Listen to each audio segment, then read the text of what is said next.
Welcome, seekers. Today we address a fundamental inquiry. Why must the ego be understood before true realization? While the goal is transcendence, what remains unseen cannot be released. The ego is not the enemy, it's a misunderstanding. The ego, as we commonly understand it, is not a fixed entity, but a bundle of thoughts, memories, convictions, and emotional patterns. A psychological construction formed through our interactions with parents, teachers, friends, and society. It is the residue of conditioning, a mosaic assembled from borrowed impressions. Let's begin at the root. What is the ego really? It's not some sinister force, not a monster hiding inside you. It's something far more subtle and far more deceptive. The ego is a bundle of thoughts, memories, convictions, emotions, all stitched together from childhood, through parents, teachers, friends, society. This bundle is taken up by the default mode network, DMN, in the brain, which weaves it into a cohesive narrative, a story of me, a character believed to be at the center of experience. This narrative loops endlessly, and over time, consciousness becomes entangled in the illusion, mistaking the story for reality and the storyteller for the self. The brain, particularly the default mode network, takes this bundle and spins it into a narrative, a story of me. This is who I am, this is what I've been through, this is what I want, and round it goes. However, in moments of profound disruption, such as a kundalini awakening or a psychedelic experience, the DMN is temporarily silenced. The story collapses. And for a fleeting, often transformative moment, consciousness stands free of its identification with form, revealing its true nature, spacious, boundless, aware. Yet this glimpse, while liberating, may not be fully integrated or understood without the presence of a realized guide or guru who can illuminate the path beyond the temporary experience, pointing back again and again to the ever-present self that was never truly lost. So there are moments, breaks in the pattern, where the illusion falters, in deep meditation, in a kundalini awakening, under the influence of psychedelics. The DMN quiets down, the narrative stops. And in that stillness, something is seen. You are not the story. You are the awareness in which the story appears. Yet, even this revelation can be misunderstood, if not guided by one who knows the way. Because to live as that awareness, to embody it fully, we must go beyond the experience and into truth. Let's explore, let's illuminate this concept. The ego, though seemingly solid, is a mental construct.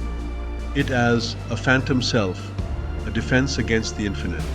It's akin to being engrossed in a film, mistaking the character for your true self. The ego is not a thing but a process. It's the ongoing activity of identifying with transient thoughts and feelings, not a fixed entity. If the ego is an illusion, why does it feel so real? Because you're currently believing the illusion is real. The ego is like a shadow, it has no substance, but it moves with you everywhere.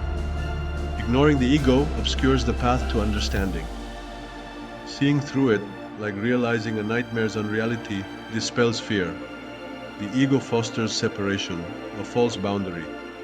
Understanding its mechanics reveals the illusion. Understanding the ego is understanding the mechanics of ignorance. When we see how we create separation, the artificial boundary begins to dissolve. The ego is not inherently evil, but a misinformed protector. It's a failed attempt to establish separation, like a guard dog barking at illusions. It cannot be dropped, but must be understood. Once understood, it naturally dissolves. It's a software glitch in consciousness, requiring awareness, not condemnation. The ego attempts to freeze the fluid nature of existence into a static me, but life is a continuous flow. The ego is simply the thought that says I am separate.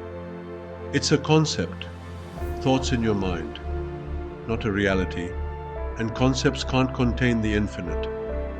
You are the awareness within which the ego arises, akin to the sun illuminating the world.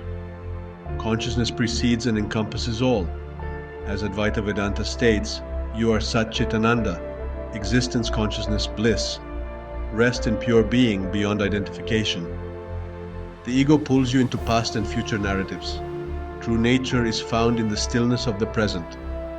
When you become self-realized, you realize that you are not the body, not the mind, not the intellect. You are the witness of all these. The ego fears dissolution as annihilation. The true self is limitless beyond the ego's fabricated boundaries. The ego, a construct of thoughts and feelings, fears its non-existence. Your true nature is timeless and deathless. The fear is the ego's final resistance, like fearing the loss of a shadow, an illusion. That which is real cannot be lost. Ultimately, you will realize that there is no you to get enlightened. If you are asking how to be self-realized, there is no how, just surrender to presence. Rest as awareness in meditation. Observe thoughts and sensations without judgment. The presence you seek is already here. Cease striving. Relax. Presence unfolds. As Jesus said, the kingdom is within. Simply witness, without interference. The consciousness observing all phenomena is your true nature. Sit for 60 seconds. Don't focus, don't resist. If you notice yourself trying, it is the ego trying, so smile and it will go away. The ego is the belief in separation. Stop feeding the illusion with attention. You are the awareness, timeless and unbound. The universe resides within your consciousness. You are what you seek. The ego is the knot between awareness and bodily identification. Sever that knot and you discover your inherent freedom. The truth lies beyond words in the silence of being. So just be. I am Ilios Stasinos. Thanks for watching my videos. If you have questions, please comment below.